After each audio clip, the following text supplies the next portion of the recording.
Muy buenas tardes y bienvenidos a todos los seguidores habituales fieles del Grupo Multimedia de Comunicación La Cerca. Desde aquí les invitamos a compartir con nosotros otro rato de conversación interesante a través de nuestros encuentros digitales.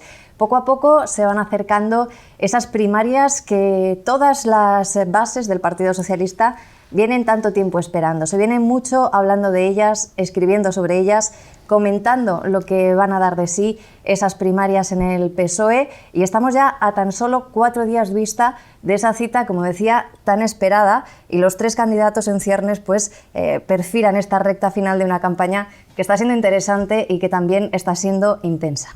De ella vamos a hablar con una gran protagonista que además comparte el proyecto de uno de esos 3 candidatos, concretamente el de Pedro Sánchez, y nos acompaña para ello Cristina Narbona, como saben, exministra de Medio Ambiente y militante del Partido Socialista. Buenas tardes. Muy buenas tardes, muchas gracias. Cristina, imagino que se vive intensamente siempre. Unas primarias son un periodo muy importante en un partido, pero en el caso de estas primarias, ¿cómo vive un militante socialista esta cita que ya tenemos encima? Creo que la gran mayoría de los militantes sabe que estamos en una encrucijada que puede, según lo que resulte de la votación, llevarnos hacia un modelo de partido socialista o hacia otro modelo de partido socialista, y que por lo tanto nos jugamos no solo un liderazgo, sino de una forma de entender la socialdemocracia y una forma también de funcionamiento del Partido Socialista.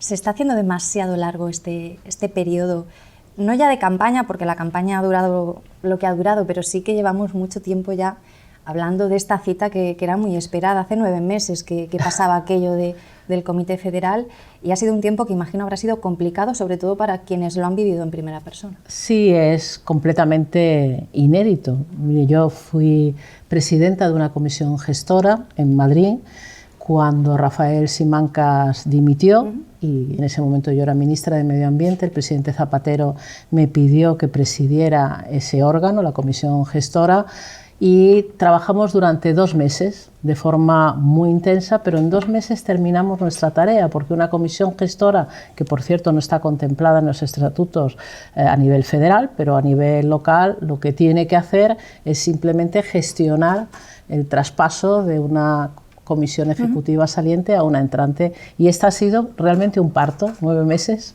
Nunca mejor dicho, además. Veremos si es niño o niña, y ahí va el juego de palabras.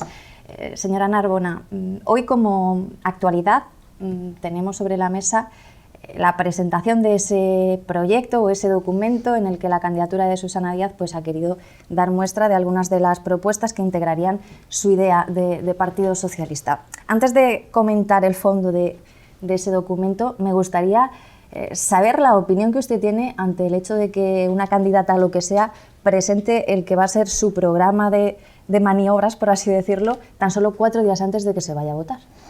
Creo que es una manifestación muy clara de cómo considera esta candidata que debe tenerse en cuenta o no la opinión de los militantes. Nosotros presentamos hace casi 3 meses nuestro documento por una nueva socialdemocracia, y durante este tiempo hemos recibido miles de sugerencias a través de la red, pero también a través de muchos encuentros directos.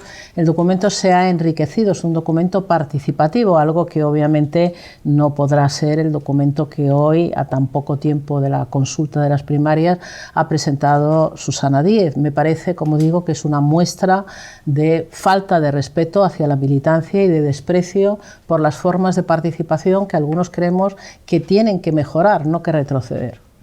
Y ya metiéndonos en el análisis de algunas de esas propuestas, básicamente han centrado 2-3 las miradas de quienes las han tenido delante. Para empezar, llamaba la atención esa idea de un crédito gratuito de hasta 24.000 euros para que los jóvenes, dice, puedan formarse o emprender, y que se devolvería durante su vida laboral entre 10-20 años a través de la renta. También el tema de la universidad, que el primer año en la universidad sea gratuito y que si se van aprobando los cursos sin suspender ninguna asignatura se mantenga de esa forma, que los niños de 0 a 3 años tengan educación sin costes, que se regulen las competencias de la administración local y que se reforme la Constitución. Esas serían las 5 más sobresalientes, por así decirlo, que más llamaban la atención, pero sobre todo esa primera, enfocada a los jóvenes y que algunos consideran que ha querido ser como una especie de llamada de atención precisamente a ese colectivo de cara al papel que puedan tener el domingo en las primarias. Fórmulas parecidas a las que se ha propuesto a última hora, porque ni siquiera estaba en el documento que se estaba publicando esta mañana, es una fórmula que ha fracasado en otras partes del mundo. Ahí está el caso de Chile, con un sistema relativamente parecido que ha llevado al endeudamiento de las familias y a penurias económicas para los estudiantes. Nosotros defendemos un sistema de becas públicas y no de préstamos a devolver, entre otras cosas con unos importes que hacen pensar más que se está pensando en la universidad privada que no en una universidad pública. Ya metidos en faena de campaña, ha llamado mucho la atención de cara a estos últimos 7 días el tema del debate, un debate que estaba siendo muy esperado y en el que había también puestas muchísimas expectativas. A nivel de análisis del postdebate, casi todo el mundo coincidía de alguna manera que el Partido Socialista parecía que iba a tener muy complicada una reconciliación consigo mismo después del 21 de mayo. Usted, en una entrevista relativamente cercana en el tiempo, en marzo, manifestaba que no creía que hubiese una escisión en el Partido Socialista. Después de lo sucedido en ese debate, después de lo que usted sabe que están viviendo en el seno del Partido Socialista, ¿sigue manteniendo esa afirmación? ¿No hay escisión en el seno del PSOE? Cuando hablamos de escisión hablamos de ruptura y creo que eso no se va a producir. Otra cosa es que quien gane estas elecciones primarias tiene sin ninguna duda que hacer un enorme esfuerzo de integración y de lealtad. Y esa lealtad hay que pedirla también a quienes pierdan estas primarias, porque uno de los principales problemas que hemos tenido durante los últimos años ha sido la absoluta falta de lealtad hacia el secretario general, Pedro Sánchez, por parte no solo de Susana Díez, pero de una manera muy continuada, socavando, por tanto, la imagen del Partido Socialista. Esto es algo que no debería volverse a repetir nunca más. Y por eso también es importante que aceptemos algunas reglas del juego dentro del funcionamiento de nuestro modelo de partido, que nosotros pusimos sobre la mesa hace, como digo, casi 3 meses, y algunas, por cierto, de esas medidas veo que han sido recogidas en el documento de Susana Díez, que ha tenido sin duda tiempo para ver qué ofrecían los otros 2 candidatos. Por ejemplo, el que haya una comisión de garantías, una comisión de ética, una oficina ética,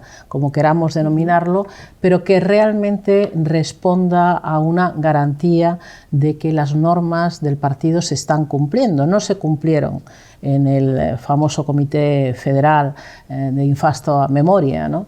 Pero cara al futuro, una de las cuestiones que deberíamos evitar es que esas comisiones de ética, esas comisiones de garantía, estén formadas por personas que le deben a alguien algún puesto orgánico o institucional. Y por eso desde nuestra candidatura planteamos que esa comisión de garantía tenga en su mayoría personas absolutamente independientes. ¿Han sentido que en alguna de las otras candidaturas ha molestado incluso el hecho de que en este caso la de Pedro Sánchez haya abanderado de alguna manera el término de la militancia del Partido Socialista, el ser la candidatura de las bases del PSOE? Pensamos que la militancia con carácter muy amplio no quería que gobernara Rajoy. De hecho, creo que cuando nos presentamos a las elecciones lo que ofrecíamos era una alternativa a Rajoy.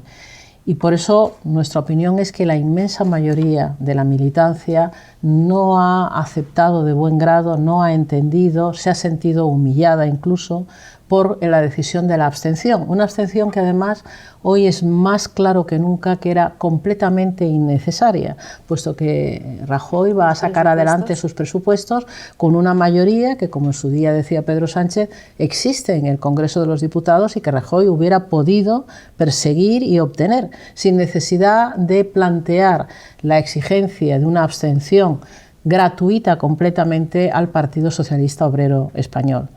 ¿Por qué cree que le reprochan ahora, sobre todo desde la candidatura de Susana Díaz, a Pedro Sánchez el dar bandazos? Fue algo que se repitió muchísimo durante ese debate del lunes. Le reprochaban pues eso, el no seguir una línea continuista, una coherencia en el discurso, pero ¿por qué esa afirmación que previsiblemente pues se puede desarmar tan rápido cuando por no contradecirse a sí mismo pasó lo que pasó? Posiblemente precisamente porque una de las grandes fortalezas de Pedro Sánchez es su coherencia.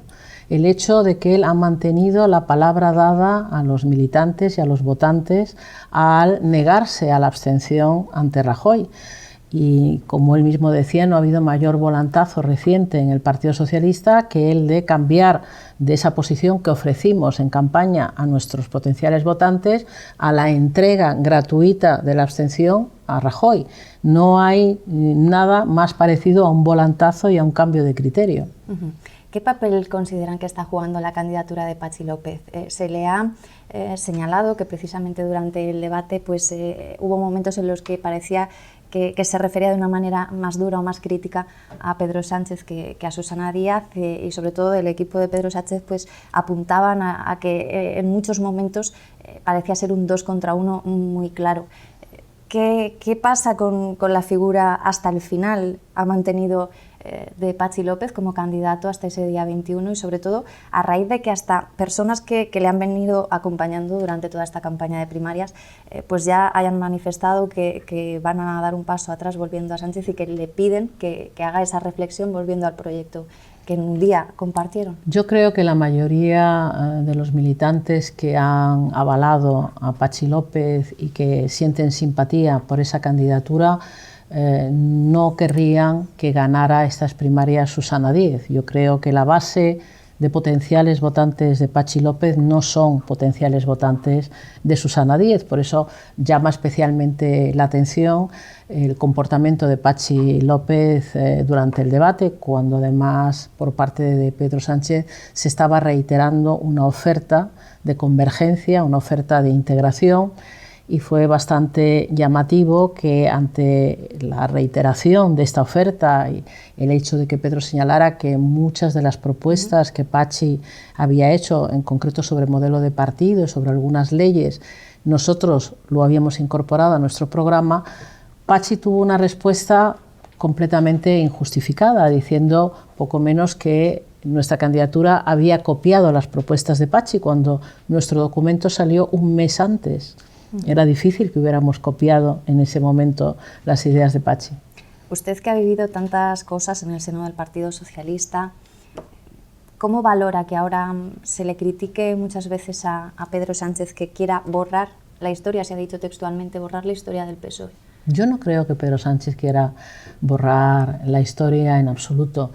Y cuando se va a los actos en apoyo a Pedro Sánchez, uno puede ver la cantidad de militantes históricos que tenemos con nosotros, militantes que se sienten reconocidos en un candidato que insiste en la vigencia de los valores que definen el socialismo, la lucha contra las desigualdades, la libertad, la fraternidad, los valores de siempre, valores que tenemos que ser capaces de reforzar en el contexto de un mundo que ha cambiado mucho.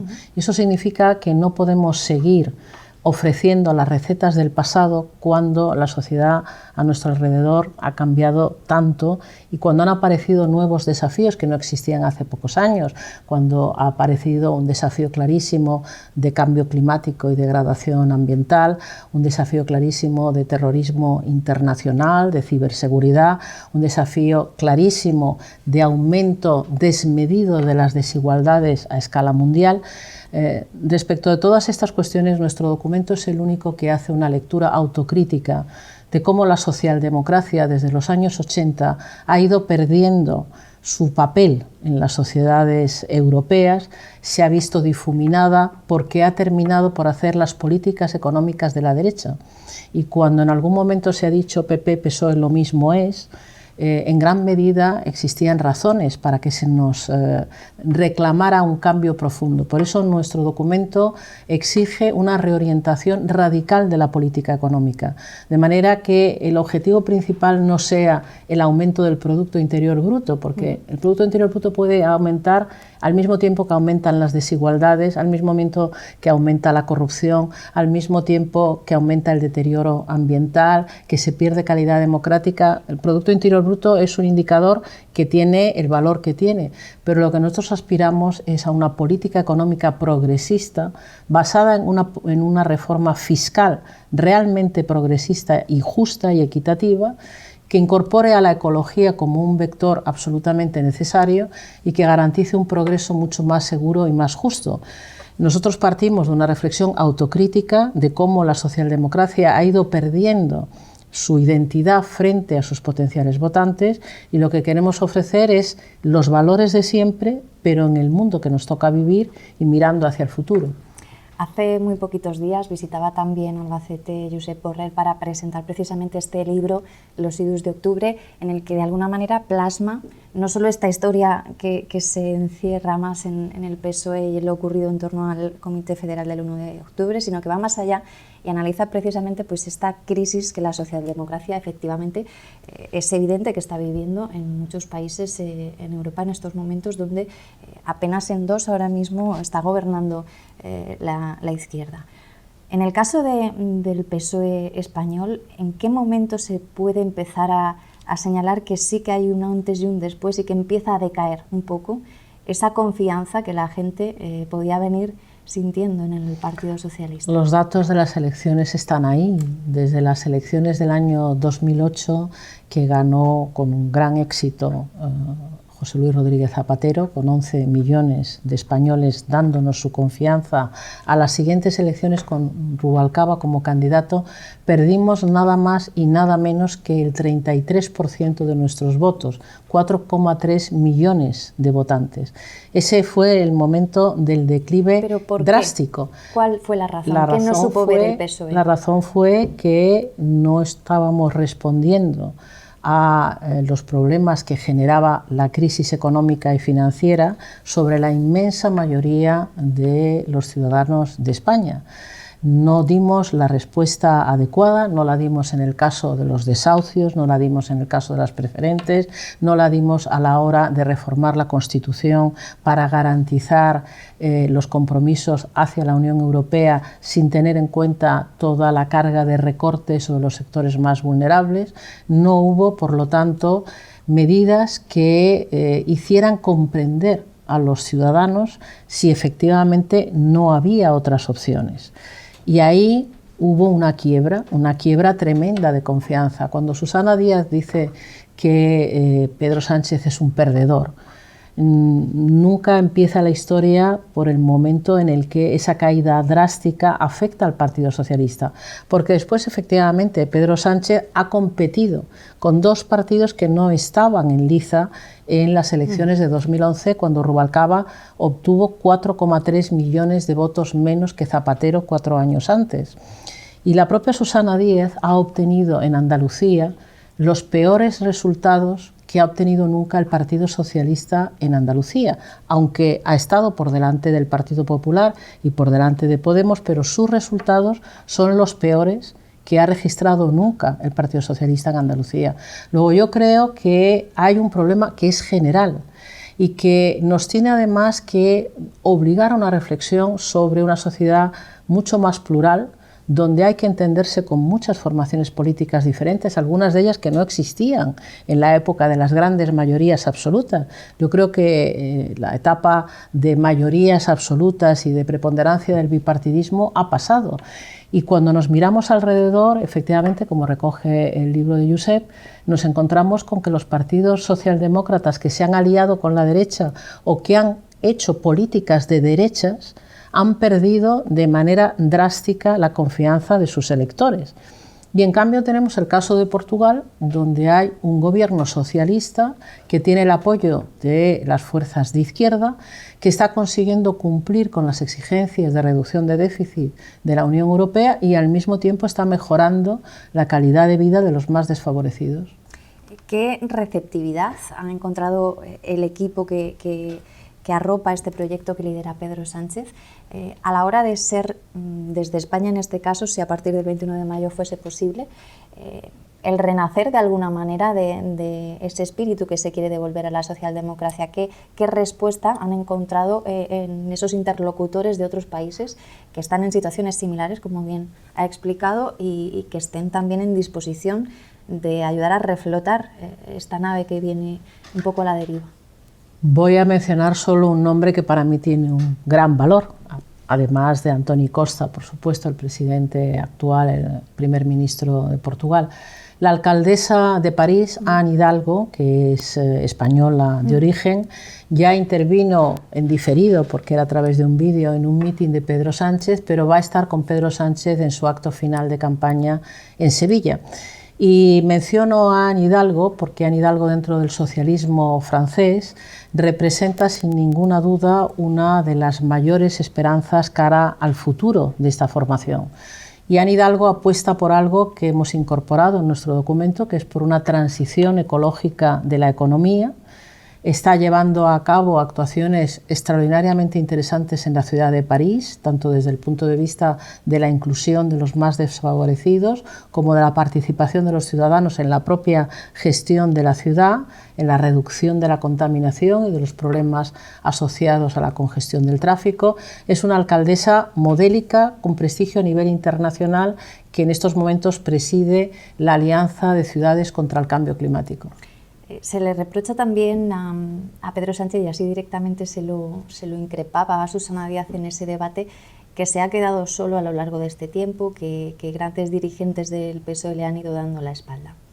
¿Eso es un reproche que en estos momentos le viene mal a la candidatura de Pedro Sánchez, teniendo en cuenta que él está poniendo la fuerza y toda la fe de su proyecto en la militancia?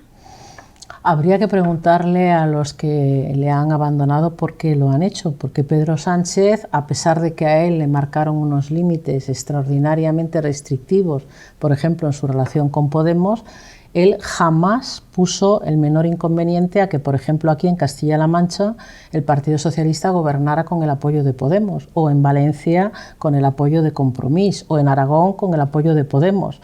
Él, como secretario general, estuvo al lado de los varones territoriales, de los líderes territoriales, y sin embargo no obtuvo a cambio la suficiente lealtad, como queda constancia en estos momentos ya no solo en la hemeroteca, en periódicos, sino en libros que están apareciendo en estos días. Es una historia de deslealtades que, insisto, sería absolutamente necesario que nunca se volviera a repetir en el Partido Socialista. A raíz de esto que me comenta, y que evidentemente pues está, como dice, negro sobre blanco, ¿qué autocrítica, qué parte de examen de conciencia se puede hacer y en qué se podría decir que falló Pedro Sánchez?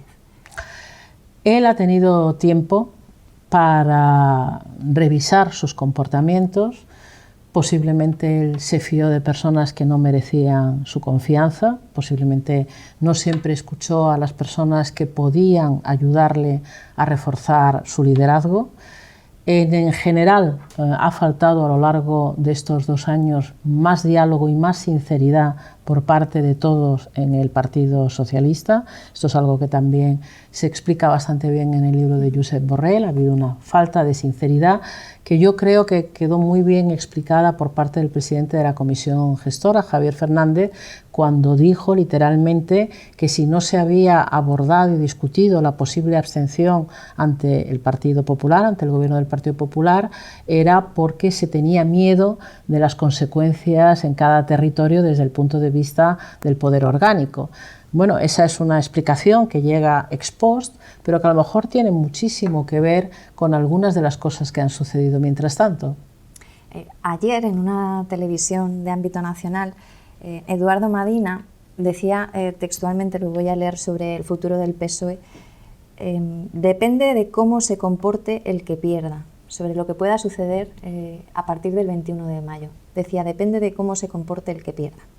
De ganar Pedro Sánchez nuevamente las primarias, como ya hizo en su día, elegido por la militancia, ¿corre el riesgo de volverse a encontrar con los mismos problemas con los que se encontró en su día y que vuelva a sucederle de nuevo una historia, si no igual, similar?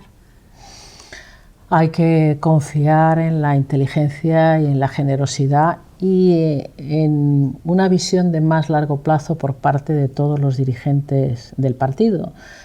Pedro Sánchez ha dicho claramente que al día siguiente de ganar, si las gana estas primarias, él va a estar al lado de alcaldes, alcaldesas, presidentes de comunidades autónomas para que puedan desarrollar lo mejor posible su tarea de gobierno y que por lo tanto va a dejar atrás cualquier discrepancia. Yo creo que hará falta generosidad por parte de todos e insisto de nuevo, será necesaria mucha lealtad, gane quien gane. Mientras tanto, tenemos en el ámbito nacional un Podemos que, por ejemplo, está perfilando esa moción de censura que dice que va a presentar al gobierno de Mariano Rajoy. Explica que por estos casos nuevos de corrupción que presuntamente vinculan al Partido Popular.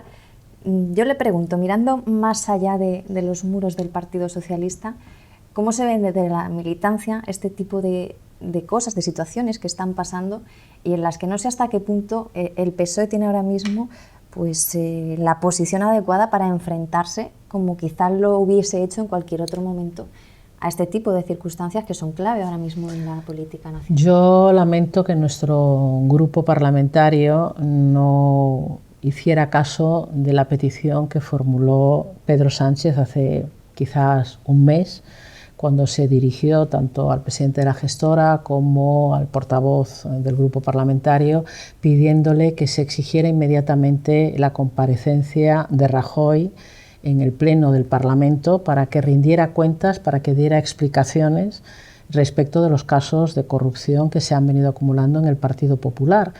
Y la contestación fue que esa comparecencia ya tendría lugar cuando se llevaran a cabo los trabajos de una comisión parlamentaria que todavía, a estas horas, creo que todavía no ha nacido. Es decir, dilatando en el tiempo un proceso que yo creo que tenía todo el sentido que se llevara a cabo de forma muy inmediata, una exigencia de responsabilidad, y Pedro Sánchez lo ha dicho en el debate, si él es elegido secretario general exigirá inmediatamente la dimisión de Rajoy, porque efectivamente creemos que lo que ha sucedido en el Partido Popular no puede considerarse como algo ajeno a la responsabilidad política del propio Mariano Rajoy. Y una última pincelada, se habló mucho también de la presión o de esa campaña de desprestigio de alguna manera que incluso Josep Borrell también apuntaba, se había originado pues desde diferentes ámbitos, desde muchos medios de comunicación, grandes lobbies, intereses empresariales. Quedan 3 días de campaña todavía. Imagino que leería ese editorial del País sobre el debate. Visto lo visto, ¿están ya curados de espanto o temen que en estas 3 jornadas aún pueda venir algo peor?